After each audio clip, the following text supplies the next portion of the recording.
Hello friends, कैसे हैं आप सब। स्वागत है आपके अपने YouTube channel study with RPL पर।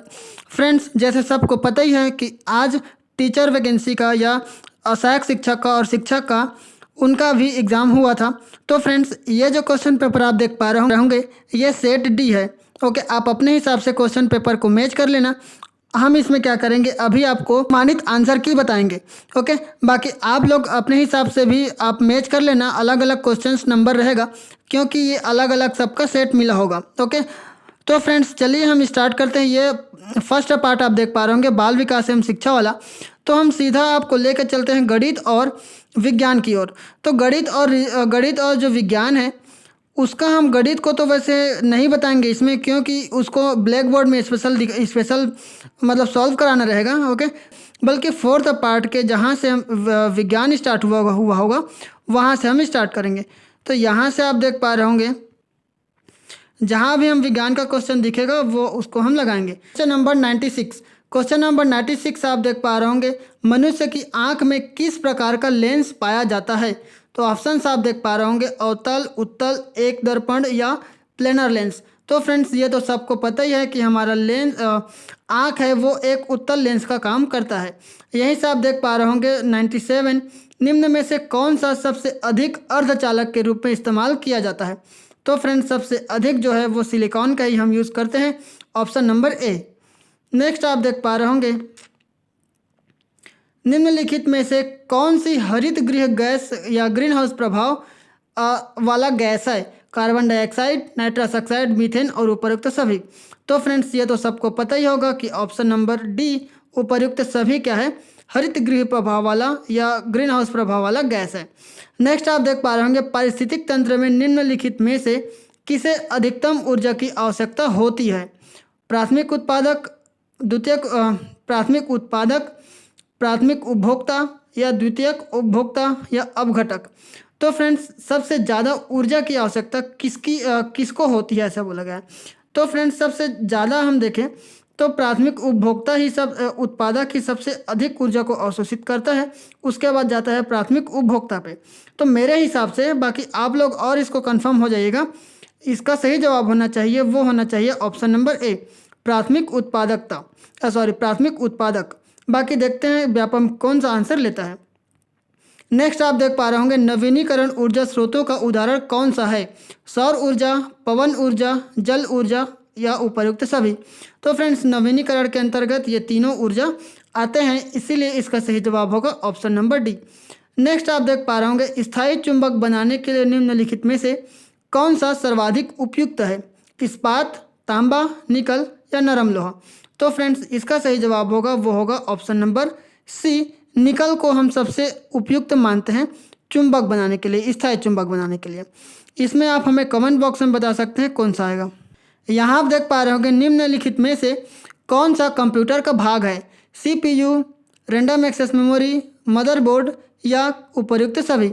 तो फ्रेंड्स, इसमें पूछा गया है कंप्यूटर के भाग। तो यहाँ पे थोड़ा सा कन्फ्यूजन हो सकता है। आप बोलेंगे कि कंप्यूटर के वैसे 3 ही भाग होते हैं, जैसे CPU, ALU और CU। तो यहाँ पे आप इसको बोल सकते हैं एक तो ऑप्शन ए भी हो सकता है, और वैसे तो ये तीनों के तीनों ही क्या होते हैं, कंप्यूटर के ही भाग होते हैं। तो यहाँ पे ऑप्शन ए और डी दोनों हो सकते हैं, क्योंकि मेमोरी या फिर यहाँ से हम देखें CPU के अंदर ये रैम रोम भी आ जाता है, मदरबोर्ड भी आ जाता है ना। तो यहाँ से उपर्युक्त सभी होना चाहिए, लेकिन फिर भी ओके, इसीलिए इसका सही जवाब होना चाहिए ऑप्शन नंबर डी। विद्युत चुंबकीय तरंगों के माध्यम से ऊष्मा का स्थानांतरण होता है। तो फ्रेंड्स, विद्युत चुंबकीय तरंग के बारे में बोला गया है, ऑप्शन नंबर डी, संवहन के द्वारा। Okay, sorry, option number B, संवहन। वो ने इसका एग्ज़ाम नहीं दिया है, वो हमारा टेलीग्राम का ग्रुप है स्टडी विथ आरपीएल ऑफिशियल करके, उसमें शेयर कर दिया हूँ, जाके उसको बिल्कुल फ्री में आप लोग डाउनलोड कर सकते हैं। 105 नंबर आप देख पा रहे होंगे 5 जगत प्रणाली के अनुसार किन विशेषताओं ने कवक को एक अलग जगत में रखा है। ऑप्शन आप देख पा रहे होंगे कोशिका भित्ति की संरचना, केंद्रक झिल्ली, पोषण या उपर्युक्त सभी। तो फ्रेंड्स, इन सभी के कारण उनको एक अलग से जगत में रखा जाता है। ओके, नेक्स्ट आप देख पा रहे होंगे निम्नलिखित में से धातुओं का कौन सा या से गुण है। विशिष्ट ऊष्माचालक होता है, उच्च गलनांक होता है, आसानी से जंग लग जाता है। Option number D. तो फ्रेंड्स इसका सही जवाब होगा वो होगा ऑप्शन नंबर डी। नेक्स्ट पे हम चले, प्लेग रोग किस जीवाणु से पैदा होता है? यहाँ पे आप देख पा रहे होंगे यर्सिनिया सीरोट्यूबरकुलोसिस और यर्सिनिया एंटेरोकोलिटिका और यर्सिनिया पेस्टिस और उपर्युक्त सभी। तो फ्रेंड्स मैंने तो पढ़ा था कि यर्सिनिया पेस्टिस, लेकिन ये भी एक ही फैमिली के लग रहे हैं, तो मुझे लगता है कि ये तीनों ही हो सकते हैं। ओके, इसीलिए इसका सही जवाब होना चाहिए ऑप्शन नंबर डी। नेक्स्ट पे हम चलें, बल का एसआई मात्रक, तो ये तो पता ही होगा न्यूटन होता है। नेक्स्ट पे हम चले तो यहाँ पे आप देख पा रहे होंगे निम्नलिखित में से किसमें सबसे छोटा कार्बन कार्बन बंध उपस्थित है? तो यहाँ से आप देख पा रहे होंगे एकल बंध भी दिया है और द्विबंध भी दिया है और त्रिबंध भी दिया है।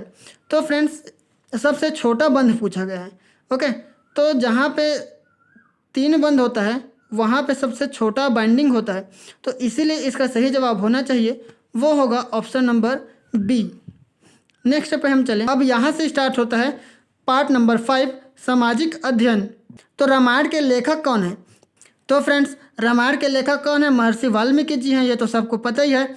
नेक्स्ट पे हम चलते, हजरत दातागंज के नाम से सामान्य जनता के बीच कौन प्रसिद्ध था? तो यहाँ पे आपको पता ही होना चाहिए अब्दुल हुसैन हजरवी ये थे। यहाँ देख पा रहे होंगे भारत ब्रिटिश ताज के अधीन किस वर्ष आया? तो 1858। जब 1857 की क्रांति हुई तो उसके बाद जो है ब्रिटिश गवर्नमेंट वो अपने अधीन ले लिया था। ओके, इसीलिए 1858 इसका सही जवाब है। नेक्स्ट पे हम चले, क्या सही है? यहाँ आप देख पा रहे होंगे राष्ट्रपति मंत्रिपरिषद को किसी सलाह पर पुनर्विचार के लिए कह सकता है। ठीक है, कह सकता है। राष्ट्रपति किसी मंत्री के निर्णय पर विचार करने के लिए मंत्रिपरिषद से कह सकता है, ये भी कह सकते हैं। राज्यपाल मंत्रिपरिषद को किसी सलाह पर पुनर्विचार के लिए कह सकते हैं, ये भी कह सकते हैं। राज्यपाल को किसी मंत्री के निर्णय पर विचार करने के लिए मंत्रिपरिषद से कह सकते हैं, तो ये भी होना चाहिए। तो यहाँ से ये चारों लगभग एक सा ही लग रहा है, एक जैसे ऑप्शन सी। बाकी आप लोग और बता सकते हैं अगर आपके पास कोई अच्छा से मतलब अगर आपके पास नॉलेज हो तो, या हम बोलें तो आपके पास अगर इससे संबंधित और डीपली नॉलेज हो तो उसका भी आप हमें कमेंट बॉक्स में बता सकते हैं। संघ और राज्य की व्यवस्थापिका को संयुक्त बैठक के विषय में क्या सही क्या है? राज्य और संघ की व्यवस्थापिका की संयुक्त बैठक के विषय में सही क्या है?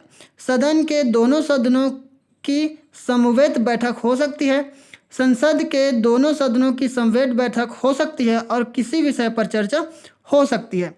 राज्य व्यवस्थापिका के दोनों सदनों की समवेत बैठक हो सकती है, राज्य व्यवस्थापिका के दोनों सदनों की समवेत बैठक हो सकती है और किसी विषय पर चर्चा हो सकती है। तो फ्रेंड्स यहाँ पे उसका कुट भी दिया है कि कौन सा इसका क्या है सही है। तो यहाँ से आप देख पा रहे होंगे संसद के दोनों सदनों की समवेत बैठक हो सकती है, तो ये तो सही है कि ऑप्शन नंबर जो पहला है वो होगा सही। संसद के दोनों सदनों की बैठक हो सकती है और किसी विषय पर चर्चा हो सकती है। तो फ्रेंड्स किसी भी चर्चा पर हो ही सकती है। राज्य व्यवस्थापिका के दोनों सदनों के समवेत बैठक हो सकती है, ये भी सही है, राज्य में भी हो सकती है। राज्य व्यवस्थापिका के दोनों सदनों की समवेत बैठक हो सकती है और किसी विषय पर चर्चा हो सकती है। तो फ्रेंड्स मेरे हिसाब से फिर से मैं बोलूँगा इसका ऑप्शन नंबर डी सही होना चाहिए। बाकी फिर वही बोलूँगा कि आप हमें कमेंट बॉक्स में बता सकते हैं कि कौन सा आपको लग रहा है। यहाँ सबसे प्राचीन वेद, ये तो एकदम बेसिक सा क्वेश्चन है, ऋग्वेद है। ओके, नेक्स्ट पे हम चले, स्वर्ण जयंती शहरी रोजगार योजना कब प्रारंभ की गई? तो फ्रेंड्स स्वर्ण जयंती शहरी रोजगार योजना प्रारंभ किया गया था 1997 में। नेक्स्ट आप देख पा रहे होंगे भारत में सीनियर सिटीजन या वरिष्ठ नागरिक की उम्र क्या है? तो फ्रेंड्स जहाँ भी 60 साल से ऊपर हो जाता है या 60 साल से अधिक की उम्र को हम सीनियर सिटीजन में रखते हैं, इसीलिए इसका सही जवाब ऑप्शन नंबर ए। यहाँ आप देख पा रहे होंगे निष्क्राम्य क्या था? आयात कर था, गुप्तचर था, निर्यात कर था या गांव का नाम था? तो फ्रेंड्स ये जो है एक निर्यात कर था, इसीलिए इसका सही जवाब ऑप्शन नंबर बी होना चाहिए। इंडिका के लेखक, ये भी एकदम बेसिक सा सवाल है, मेगास्थनीज थे। नेक्स्ट पे हम चले तो नेक्स्ट आप देख पा रहे होंगे क्वेश्चन नंबर 121, पदच्युत प्रस्ताव के संदर्भ में कौन सा सुमेलित है? लोकसभा का अध्यक्ष, राज्य विधानसभा का अध्यक्ष, राज्यसभा का सभापति, राज्य विधान परिषद का सभापति।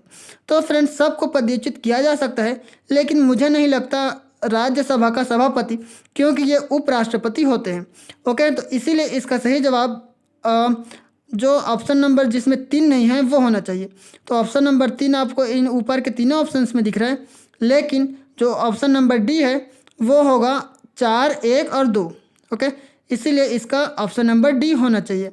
अन्नपूर्णा योजना कब लागू की गई थी? तो फ्रेंड्स इसको लागू किया गया था कब? 2000 में। ओके, यहाँ आप देख पा रहे हो वधू ये क्या होता है? एक विशेष परिधान होता है, मतलब एक पहनावा होता है, एक कपड़ा सा। ओके, नेक्स्ट आप देख पा रहे होंगे सती प्रथा को किस वर्ष समाप्त किया गया था? तो फ्रेंड्स इसको जो है समाप्त कर दिया गया था कब? 1829 में। इसीलिए इसका सही जवाब ऑप्शन नंबर ए। यहाँ आप देख पा रहे होंगे संविधान के अनुसार सही क्या है? राज्य विधानमंडल का प्रथम सदन राज्य विधानसभा होगा, राज्य विधानमंडल का द्वितीय सदन राज्य विधान परिषद होगा।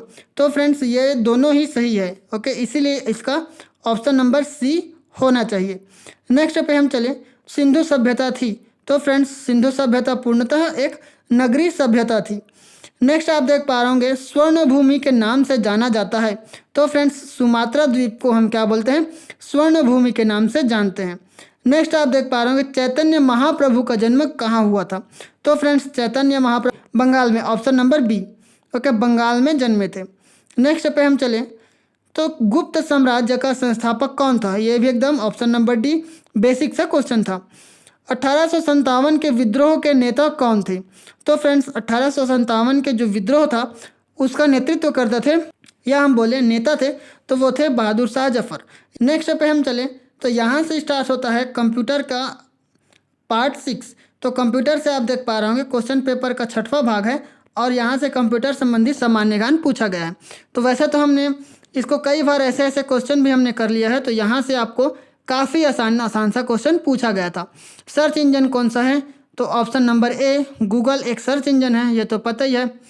अब हम चले रोम क्या है? तो रोम खाली स्थान मेमोरी है। तो स्थायी या परिवर्तनशील है, अस्थायी है, स्थायी एवं अपरिवर्तनशील है, और कार्यशील है।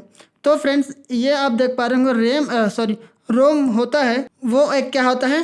स्थायी होता है और अपरिवर्तनशील होता है। इसीलिए इसको हम तो पढ़ सकते हैं, लेकिन इसमें चेंज नहीं कर सकते। इसीलिए इसका सही जवाब होगा ऑप्शन नंबर सी। नेक्स्ट पे हम चलें तो स्कैनर एक डिवाइस है। तो स्कैनर ऑप्शन आप देख पा रहे होंगे इनपुट मेमोरी, आउटपुट या बाह्य मेमोरी। तो फ्रेंड्स स्कैनर एक क्या होता है? इनपुट मेमोरी इनपुट डिवाइस होता है। तो इसीलिए इसका ऑप्शन नंबर ए होना चाहिए। वायरस क्या है? तो वायरस खाली स्थान यहाँ पे दिया हुआ है। तो वायरस स्प्रेडशीट है, सॉफ्टवेयर है, ऑपरेटिंग सिस्टम है, या उपर्युक्त में से कोई नहीं है। तो फ्रेंड्स ये जो है वायरस है, दिए हुए ऑप्शंस में कोई सा कुछ भी नहीं है। ओके, बल्कि आप हमें कमेंट बॉक्स में बता सकते हैं कि ये वायरस क्या चीज़ है। ओके, तो इसका ऑप्शन नंबर डी होना चाहिए। नेक्स्ट पे हम चलते हैं तो यहाँ आप देख पा रहे होंगे MS ऑफिस एक खाली स्थान है। System software, virus, application software या हार्डवेयर। तो फ्रेंड्स इसका सही जवाब होगा option number C. MS office एक क्या है? एप्लीकेशन सॉफ्टवेयर है। यहाँ आप देख पा रहे होंगे एक एक्सेल में फार्मूला शुरू होता है। तो फ्रेंड्स एक्सेल में फार्मूला इक्वल से ही स्टार्ट होता है, बराबर के चिन्ह से। वैसे ये सब सारे क्वेश्चन प्रीवियस ईयर के भी है ना, इसको मैंने कई बार भी कराया हुआ है, आप देख भी सकते हैं वीडियोज़ में। कंप्यूटर का उपयोग इन क्षेत्रों में होता है, खेल में, मौसमी पूर्वानुमान में, प्रस्तुतिकरण में। तो फ्रेंड्स ये तो पता ही है कि सारे क्षेत्रों में आजकल कंप्यूटर का उपयोग हो रहा है। मल्टीमीडिया में शामिल है ऑडियो और वीडियो एवं दोनों। तो फ्रेंड्स इसका सही जवाब होगा ऑप्शन नंबर सी, ऑडियो और वीडियो दोनों आते हैं। नेक्स्ट पे हम चले, निम्नलिखित में से कौन सी ऑपरेटिंग सिस्टम नहीं है? MS ऑफिस, यूनिक्स, डॉस या विंडोज़। तो फ्रेंड्स जैसे ऊपर वाले क्वेश्चन से इसका क्लियर हो जाना चाहिए। ऑप्शन नंबर ए इसका सही जवाब है, MS ऑफिस। नेक्स्ट पे हम चले, कंप्यूटर का अनुप्रयोग निम्न है: परिशुद्धि, खेती, कार्यस्थल, शिक्षण या सभी। तो फ्रेंड्स इसका सही जवाब है ऑप्शन नंबर डी, उपर्युक्त सभी। नेक्स्ट आप देख पा रहे होंगे यहाँ से हो जाता है सामान्य ज्ञान का स्टार्ट। तो सामान्य ज्ञान आप देख पा रहे होंगे रेडियोधर्मिता की खोज किसने की। ऑप्शंस आप देख पा रहे होंगे Henry बेक्वेरेल, Satyendra Nath Bose, Jones Jacob Berzelius और एल्बर्ट आइंस्टाइन। तो फ्रेंड्स इसका सही जवाब होगा वो होगा ऑप्शन नंबर ए, रेडियोधर्मिता की खोज किसने की थी, हेनरी बेक्वेरेल ने। चंद्रयान 1 का प्रक्षेपण कब किया गया था। तो फ्रेंड्स इसको किया गया था 22 अक्टूबर 2008 को। नेक्स्ट पे हम चले तो यहाँ आप देख पा रहे होंगे निम्नलिखित में से दिल्ली और किस शहर के बीच ऐतिहासिक शेरशाह सूरी मार्ग को राष्ट्रीय राजमार्ग संख्या 1 दिया गया है। तो फ्रेंड्स इसका सही जवाब है वो है ऑप्शन नंबर डी, अमृतसर की। नेक्स्ट आप देख पा रहे होंगे छत्तीसगढ़ का गांधी किसे कहा जाता है। तो फ्रेंड्स ये तो पता ही होगा, पंडित सुंदरलाल शर्मा जी को छत्तीसगढ़ का गांधी कहा जाता है। वायु प्रदूषण के कारण किस गैस का क्षरण होता है। ऑप्शन आप देख पा रहे होंगे ऑक्सीजन, कार्बन डाइऑक्साइड, ओजोन और नाइट्रोजन। क्षरण बोला है, ओके। तो जाहिर सी बात है जो ओजोन है इसी का क्षरण होता है। नेक्स्ट, भारत के पठारी भाग में काली मिट्टी का विकास किस प्रकार की चट्टानों पर हुआ है। तो फ्रेंड्स ये तो पता ही है, यह है ऑप्शन नंबर बी, आग्नेय चट्टान से। नेक्स्ट पे हम चले छत्तीसगढ़ में प्रसिद्ध लक्ष्मण मंदिर कहाँ है। तो यह भी एकदम बेसिक सा question, option number B, Sirpur में। भारत द्वारा निर्मित प्रथम उपग्रह का नाम, ये तो बच्चा बच्चा को पता है, आर्यभट्ट। तड़ित चालक का आविष्कार किसने किया था। तो फ्रेंड्स तड़ित चालक ऑप्शन आप देख पा रहे होंगे Graham Bell, Lord Lister, Benjamin Franklin या आइंस्टाइन। तो फ्रेंड्स इसका सही जवाब है वो है option number C, Benjamin Franklin. तो फ्रेंड्स 150वां आप देख पा रहे होंगे वर्तमान में भारत की जनसंख्या में आयु वर्ग की अधिकता है। तो फ्रेंड्स यहाँ पे आप देख पा रहे होंगे ऑप्शन नंबर ए, बच्चों की आश्रित जनसंख्या, इसीलिए इसका सही जवाब होगा ऑप्शन नंबर ए। तो फ्रेंड्स ये थे पूरे जो जीके जीएस था, कंप्यूटर का था, सामान्य विज्ञान और जो सामाजिक विज्ञान से हम बोल सकते हैं, इन सब का मॉडल आंसर या अनुमानित आंसर की। बाकी आप लोग जो भी क्वेश्चन पे आपको डाउट रहेगा या आपको लगेगा कि उसका नहीं होना चाहिए तो आप बेशक प्यार से आप कमेंट कर सकते हैं, ओके। तो फ्रेंड्स ये जो बच गया इसमें इंग्लिश का और गणित का भी आंसर की हम अनुमानित बता देंगे, ओके। तो चलिए फ्रेंड्स मिलते हैं फिर ऐसे ही अगले वीडियो में। कैसी लगी वीडियो आप कमेंट बॉक्स में बता सकते हैं। जय हिंद, जय भारत, वंदे मातरम।